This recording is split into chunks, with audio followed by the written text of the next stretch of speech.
Welcome to the Paperclip Podcast, presented by BSDA. We have one clear goal: help you to become bigger. I'm your host, Brett Stone, and this is Season 2, Episode 7. Thanks very much to the Paperclip Podcast family for tuning in. Obviously, you're appreciated.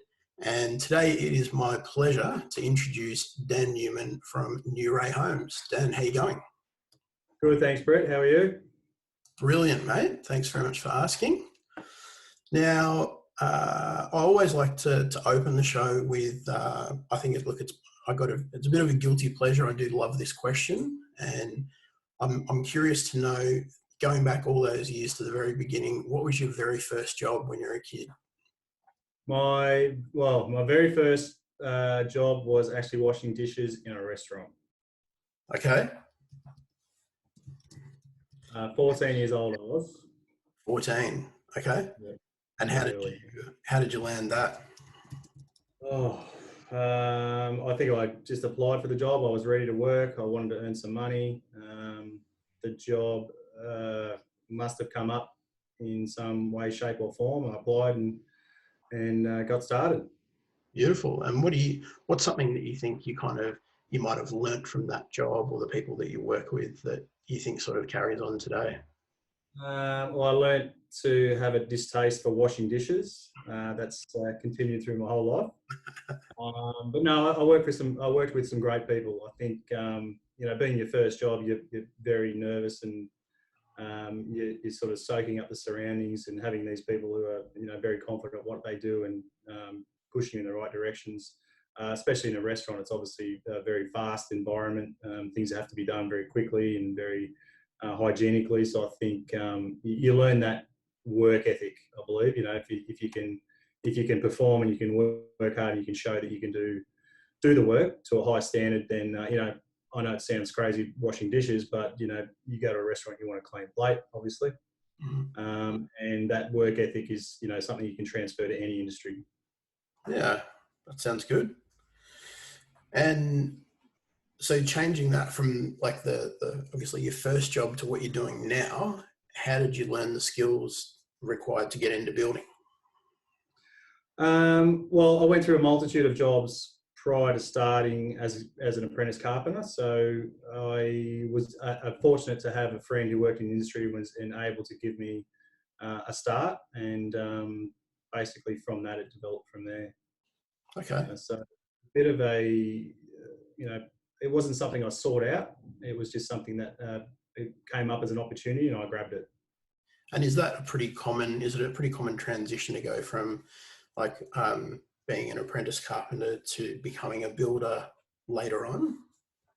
I believe so. I think if you want to become a good quality reputable builder, you need to come from a carpentry background or a similar environment. Knowing how to construct a building as well as manage a construction site is obviously a great advantage to be a good builder.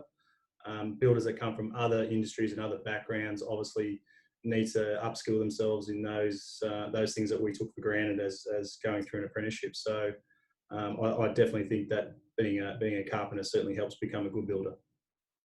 And do you think it gives you like an insight as to when other blokes are doing that kind of work on a job that you're managing, knowing whether they're doing the right thing or the wrong thing, or if they're taking shortcuts or that kind of thing?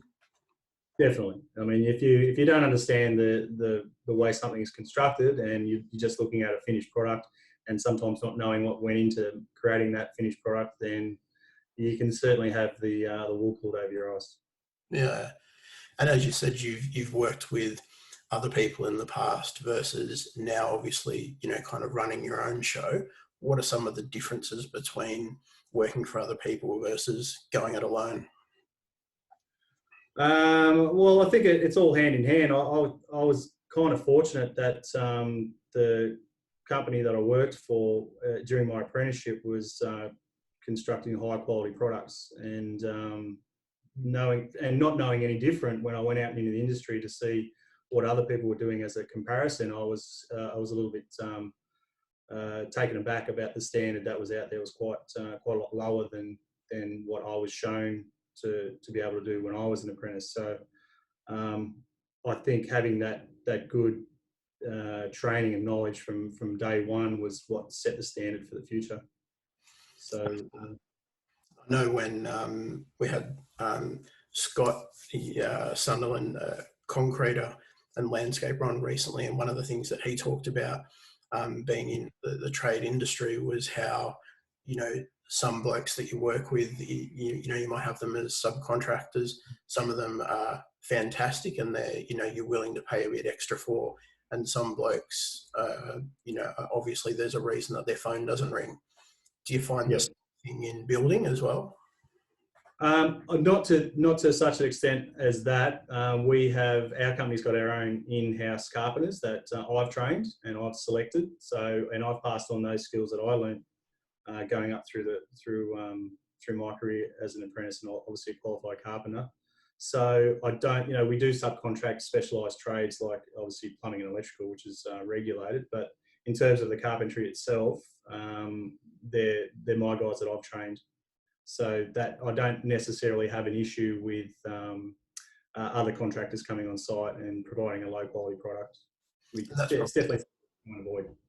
And that's definitely better for you, I imagine, because you don't have to worry about from job to job who's going to be doing the work and what the quality of their work's like. Like, who these blokes are every day. Yeah, absolutely. I mean, everybody makes mistakes. We all just do our best to try and learn from them, make sure we don't repeat it time and time again. And then, so we have, a good quality assurance program and checks in place to make sure that, the mistakes that are made aren't made again and they're easily rectified. Yeah, beautiful. And what made you want to work for yourself? It was just a natural progression. I don't think there was any particular drive. I was pretty comfortable where I was. I just thought, I've ticked all the boxes, and I wanted a bit of that bit of free lifestyle and time management that comes with running your own business to be flexible. I've got 3 young kids. Being able to, turn up at their school assemblies and pick them up early to go to training, or, even take a Friday off to take them away to go camping or something like that, was pretty advantageous for us to be able to take advantage of. Yeah, absolutely. I certainly, my daughter's probably sick of me telling her about a big part of the reason that I decided to go and work for myself was, to be able to do that, like you say, to be at assemblies and to go to the, all the school concerts and that kind of thing. It gives you that flexibility to be there. Yeah.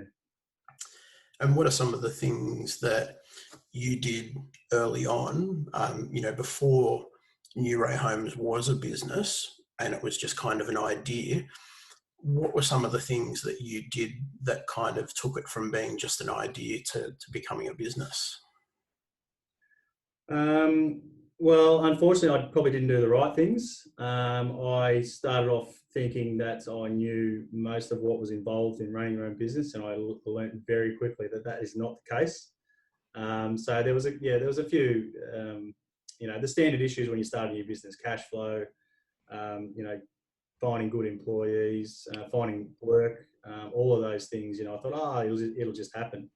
I never really had other than the required business plan that everybody, I think, puts together in a short time frame, and things that they're going to stick to is just thrown out the window after day one. So it was a very on the ball learning process. Every day was changing. Every day was coming up with different ways and strategies to do certain things. So I don't think I had any particular goal in mind in terms of getting ahead. I think I was very, very lucky that I was able to just have enough work to get me through until I learned, basically, as I went. So I had a pretty fortunate chance to learn most of the admin side and financial side of the construction business while I was working for other employers. And so it's, I tell this to people often, it's really easy to spend other people's money. But once you are relying on spending your own money in your own business, you learn very quickly to manage it pretty well. And is that something that's where you have to specifically look at the budget of a job, because it's not like for me, somebody might want to run Google Ads or something like that for a month, and you might be talking about, $1,000 or a couple of $1,000s or something. With you, you're talking about spending hundreds of thousands of dollars or millions of dollars in some cases. How easy is it to manage that kind of budget? Well, you have to be very, very organised. So obviously our project management software and our scheduling software, cash flow forecasts, all that's very important. One of the things you don't want to have to worry about during construction is cash flow cash flow to pay your bills, because all of a sudden when you start scheduling a job based on when you're going to pay your bills and how you're going to pay your bills, you start moving away from the most efficient schedule for a job. So for example, if a job takes 4 months from start to finish, if you didn't have to worry about cash flow, and all of a sudden, you can't pay this particular contractor to do a task or a subcontract during the construction, you've got to push him off until there's some form of payment to come in. Then it can throw your schedule out, it can extend it, and in the end, it ends up costing you money. So having that handle on your cash flow and your schedule is pretty important. And I imagine it would probably be frustrating for the homeowner or the person that you're building for, like the developer as well, if they've been given a timeline of 4 months and that gets pushed out to 5 or 6 because of those cash flow problems that you mentioned. Yeah, that's right, definitely. Luckily that hasn't been an issue for us, but it's something that we always keep in the back of your mind to make sure that you continue on using those efficient schedules and not the cash flow schedule. And what excites you most about New Ray Homes? I just, those finished products, seeing the clients that are happy with the end products, the fact that we meet their expectations, that's probably the biggest factor in our industry, is making sure that your expectation or the client's expectation of what the finished product is going to be matches your own, because it's sometimes difficult for clients to be able to visualise a set of plans from a bit of paper to a finished product. And being able to communicate effectively to make sure that the expectation is the same is probably the most gratifying return, because yes, I got it right, this is what they wanted. When you get it wrong, you know pretty quickly that it's not travelling in the right direction. But when you get it right, you think, right, okay, well, I've actually done this the right way, and it's been set up the right way, and it's working. And I guess when it works, you do feel good about it. When it doesn't work, you look for ways to make it better. And thinking back to, maybe this is often more about the early days. And so, people often face personal challenges when they're starting a business or in the beginning of their business when they try to work for themselves. And, they often struggle with things like relationships and friendships, or, not getting enough sleep, or, like you mentioned earlier, the financial side of things. Was there something that really kind of stands out in your mind in your early days that you certainly sort of struggled with, and tell us a little bit about how you might have got over that? I don't think you ever get over it. I think my best example, we do a lot of renovations. So that's the core focus of our business. So you're often having half demolished houses where people might still be living there, and you've got a tarp over the roof in the middle of winter, and all of a sudden it rains 15 millimetres overnight. So when it rains, I rarely sleep. You're just waiting for that phone call. You're turning through your mind about, what have I left unfinished or open that can be water damaged or affected. And that, it's not just rain, but it's all sorts of things. Did you make sure you turn the water meter off? Is the gas turned off? It's those constant thoughts that run through your mind to make sure that you're actually doing the right things to protect the property and secure it, so that people can either live in it or be a part of it while it's under construction. So I think a lot of builders would agree with that. They rarely sleep with a half finished product when it's raining. Yeah. I imagine you would have seen your share of possums. Yeah, I have. Yeah, I have. I've nearly fallen off a few roofs once you pull up a few last tiles, and there's a nice 30 great big possum sitting there. So yeah, they can be pretty feisty. How important do you think it is to be around other business owners? I think it's extremely important.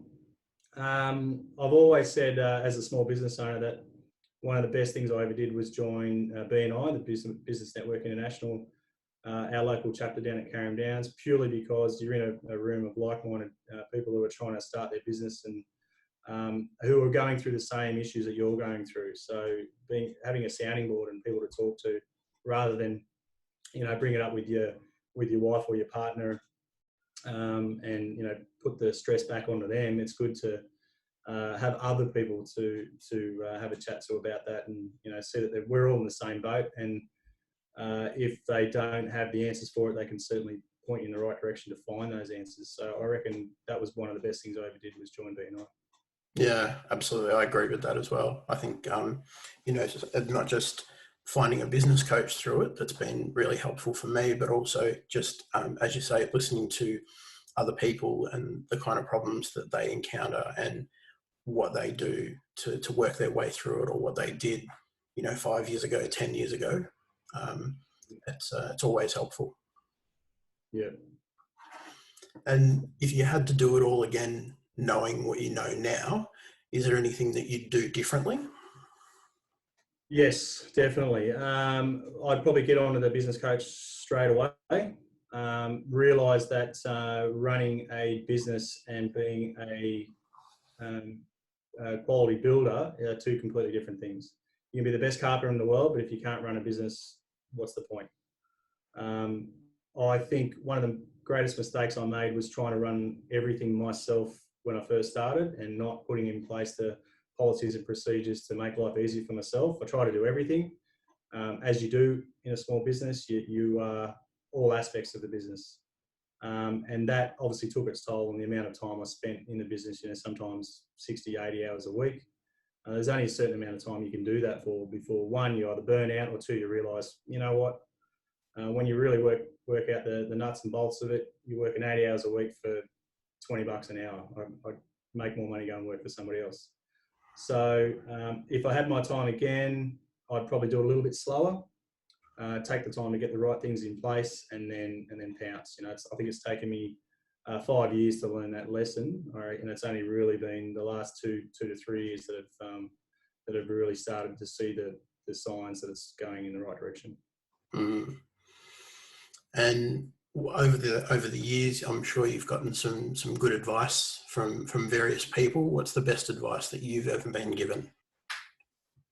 Best advice I've ever been given.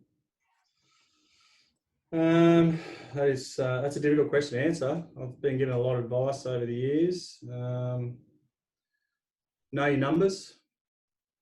Probably the best advice. You can turn over $20 million a year, but if you're spending 21, it's costing you money. So yeah, know your numbers. If something's not working, fix it. Don't wait until you can't afford to fix it. Identify it early and get on top of it, because once you start making a loss, and that gets compounded over time, then obviously it's a very big hole to start digging your way out of. So know your numbers. That's a good one. That's a good one. So I'll shift gears a little bit to like advertising and marketing and that kind of thing for the business. And thinking back to your very first customer or client for your business, for New Ray Homes, how did you get your first customer? So my first customer was a referral, and I'd say actually, 99% of my jobs are referrals. They all come from word of mouth, from previous clients, from people who have known some of the projects that we've done and have passed on their details to other people. We don't do much advertising at all, and haven't done. It's only really been in the last 12 months that we've decided to, legitimize the business and get an actual website so that we look like we know what we're doing. So it's something that we've been quite comfortable with the way things have been running by referrals and word of mouth, that we haven't really spent too much money or time on advertising. And that probably says a lot about the business and the quality of work that you're producing as well. Yeah, I think so. We get it right most of the time, and we always look for ways to improve from one job to the next. So we've been, I think, pretty fortunate to get the quality referrals that we've had over the years, and we've just done our best to make sure that we look after them. After sales is very important. Being a builder, you have to guarantee houses for 7 to 10 years. So you're always looking to make a product that lasts as long as possible, so that your margin doesn't get eaten into over the years after it's finished. It's great to make a great bottom line and a healthy bottom line, but if that gets eroded over time due to maintenance and poor quality products that have been chosen, then it might sound great at the start, but after 10 years, if you look back on it and go, "Oh, hang on a minute, I've just wasted all that money on maintenance," then it's not such a great finish after all. So you have to learn, you have to progress from each job to make sure that it gets better the next time and it lasts longer the next time. You use different products, so you're always looking into the future to see what suppliers are putting out. We've moved on from the biggest change I think I've seen in my industry is moving from timber cladding, weatherboards into cement sheet. It's just changed dramatically the amount of times that we've been back to replace weatherboards that have been defective after 1 or 2 years. To repainting whole houses because timber weatherboards have shrunk or moved or warped to a product that is pretty much guaranteed for life. And it's just because you're talking about differences in material and I guess over time as well. One of the things that I think you and I have spoken briefly about before, but I'm certainly very interested in is the move that a lot of people are making to like tiny houses. Yep. And there's a lot about it. Yeah, that's right. And there's a lot of very creative people in how they can get a house with a bed and a kitchen and a bathroom and all these things in things that are often not much bigger than than a horse float. It feels like sometimes. Yeah. How have you seen any like flow-on effect or any changes that affect bigger properties or bigger developments that sort of come from those kind of things?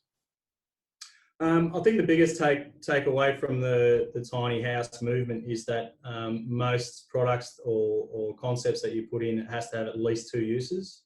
Mm-hmm. So people try and look at ways of maximising a space. Even we do it on a larger scale when we look at a bathroom or a kitchen. Those areas that you probably utilise the most and function has to be more important than form. So if you can find a way to tick the box and make it an effective space to use, then that's the sort of positive outcome that's come from that. And yes, we are making smaller houses on smaller blocks, so I think that's going to play an important role in the future about how to utilise the spaces better. I don't think it's impacted the larger market as yet, but I can certainly see that coming into the future once those blocks get smaller and smaller. I mean, we're building on 250 square metres at the moment, 220 in some instances. So it's only a matter of time before we're building on 150 and 100 square metres, and without obviously going into a high-rise apartment situation, I certainly agree that that's the direction that we're heading in some areas. So it'll come through eventually. I recently saw a show where they were talking about I think it was in Canada. There were particular blocks that were sort of they're almost like gap blocks in between regular house size blocks, and so these blocks were less than like 8 or 10 feet wide, but they were maybe like 70 feet deep. Yeah. So it's like standing a matchbox on its end, and they're like 3 or 4 levels high, but they're like super thin, it's really narrow, and so you've got to walk up these stairs, and then you've got a living area, and then you walk upstairs, and you've got a kitchen, and you walk upstairs, and you've got a bedroom. Yeah. It's interesting just seeing how innovative people are being with the spaces that they've got these days. Yeah, definitely. Well, that's when you need a good architect, because if you can make the most efficient use of a space, we just build them, they design them. If you can design something, we can certainly build it. Yeah.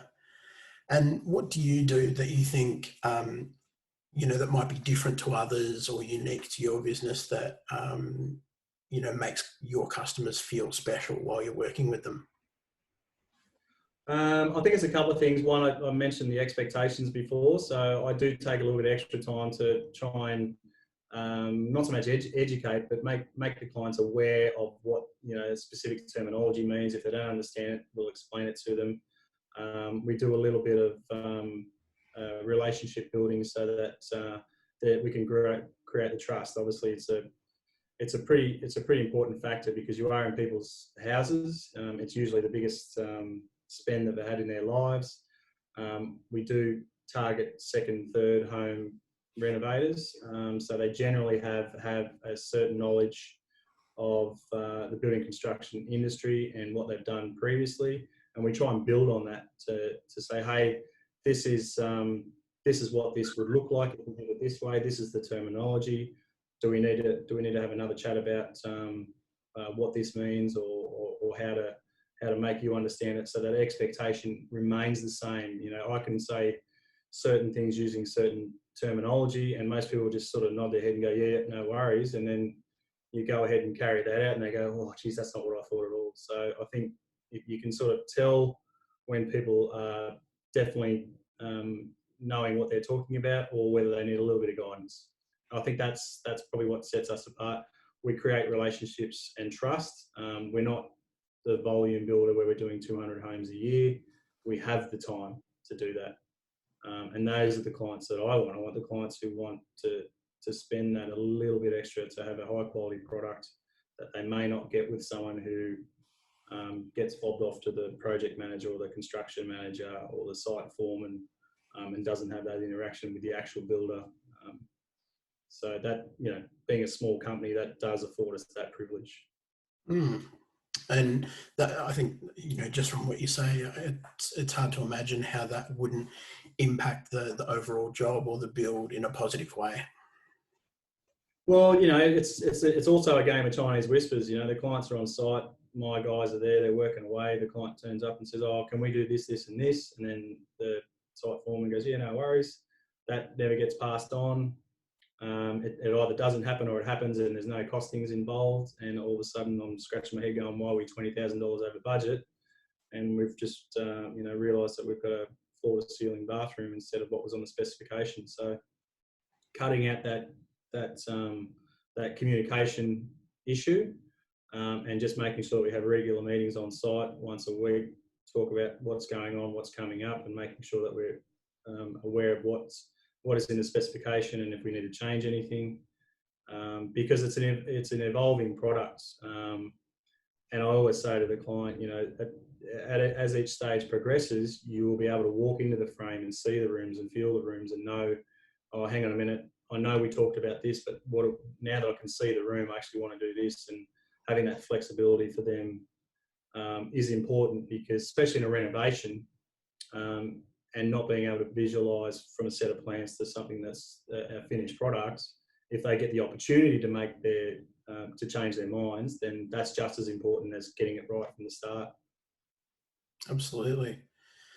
And thinking about, even though you said you haven't done a lot of, or needed to do a lot of advertising or marketing, was there any kind of advertising or marketing that you might have done in the early days, or even recently, where you thought, yep, this will be great, and then it just flopped? It was just a horrible experience.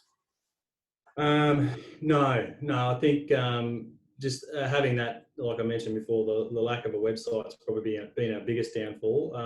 I think I couldn't tell you what the conversion rate is, but let's just say we've quoted 10 jobs and we might pick up 50% of those without having the marketing and analytics to say, well, how come these 5 people walked away out of those 10? Was it because we didn't have a website to legitimise the business, or we didn't have an online presence at all to say that, yes, we do exist, we're here, here's a gallery of previous projects, or people were just, fishing for price to make sure that their other builder who's quoting on the job was in the right ballpark. Not having that access to the analytics, has probably put us on the back foot.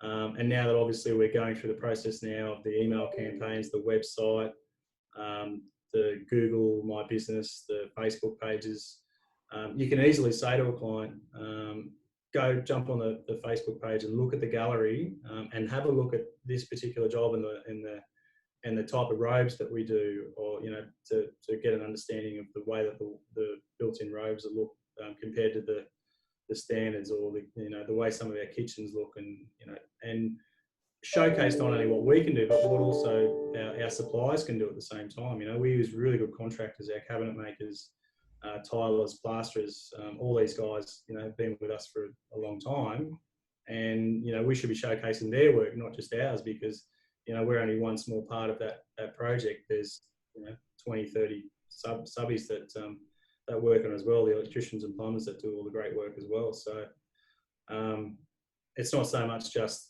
at the end of the day we do a great product, but this is the team that helped us get there. So we miss out on showcasing that if you didn't have that online presence. Yeah. And is there something that you maybe put money into and you thought, well, look, if this goes well, it'll be great, and then it just took off, or you've had a great result from? B&I again. You're in a room of 30 people. It's like having an extended sales force. These people are out there talking about your business and putting the just your name out there so that people can to discuss it. And for the amount of money that we invested in turning up to these meetings is pittance compared to the turnover that it's produced for us. So that was definitely something that paid off. Yeah, okay, that's great. And is there maybe one free tool that you've used, within the business that's helped make life easy, or made it easy to create or promote the business?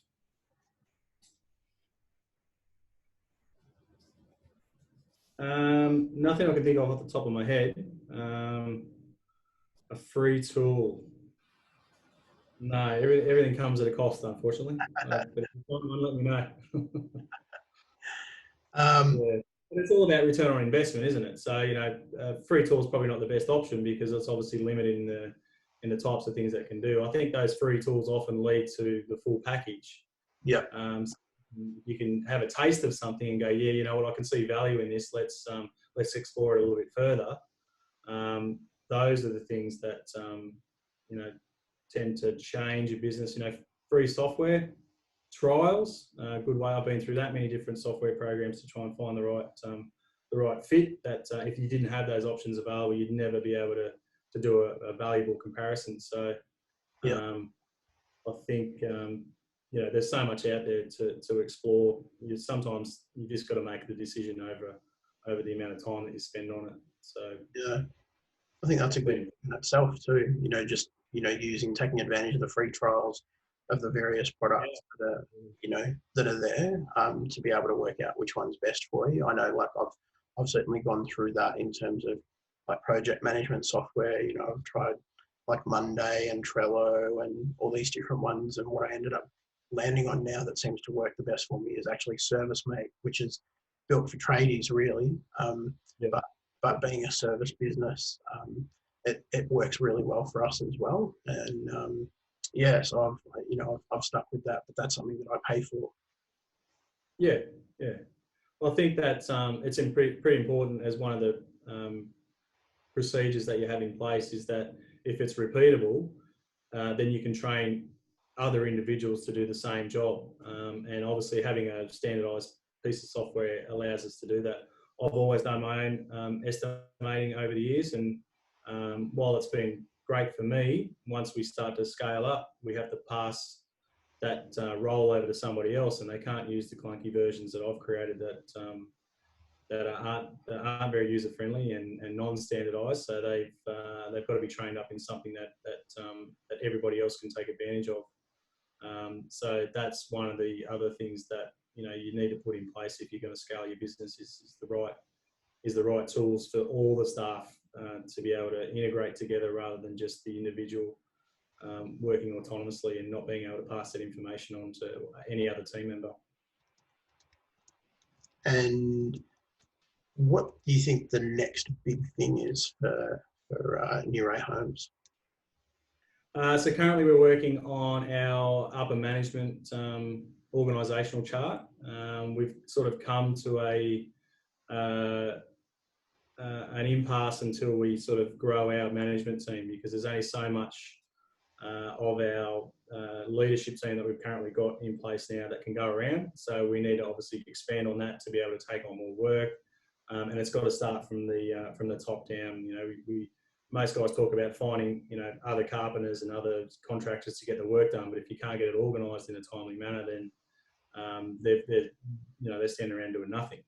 So we've got to work from the top down, make sure we've got the administration side of things sorted, make sure we've got the project management, the construction management, the estimating in place so that we can move up into that next bracket. So that's currently something that we're working on at the moment with Business Coach, and making sure that, you know, our 5-year goal can be achieved hopefully within 3 years. Let's wait and see. Good luck. Yeah.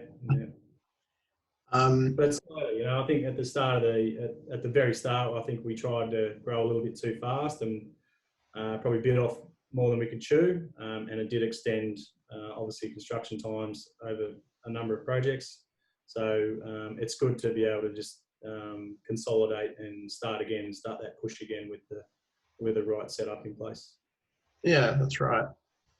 And I think and the online presence will have a fair bit to do with that. Obviously, getting the upper management in place is all well and good, but if you don't get the leads and you don't get the conversions, then you're paying a lot of people a lot of money to play solitaire. So that's right. And from your own experience, what do you think the best advice that you can give the Paperclip podcast listeners? I'm assuming that most of the people watching these podcasts are either small businesses or starting to start small businesses. I think it's pretty common advice that most business owners get is get the right advice and get it early. Know your numbers, know your team, and make sure that you've got a good business plan in place that's actually able to be followed, rather than just something that you put together to satisfy your financiers or your licensees, and then make sure that you put it in place and make sure that it evolves. Don't just go, right, this is A, B, C, D, and E. You know, if you get to C and all of a sudden D and E doesn't work anymore, throw it out and start again, and make sure you get it right and get the right advice to carry on. It's good. That's good advice. And if you know our audience would like to learn more about New Ray Homes, the best place to check them out at the moment is on Facebook. And as always, I like to end the show with a quote that you know, hopefully is aligned with your industry, Dan. And this one comes from Winston Churchill. Yep. And he says, "We shape our buildings, thereafter they shape us." There you go. You've been listening or watching the Paperclip Podcast presented by BSDA. We have one clear goal: help you to become bigger. If you'd like to learn more about growing your business, head to bsda.com.au. Thanks, Dan, very much for being part of the show. Thank you. Thanks, Brett. It's been a pleasure. And until next time, keep growing.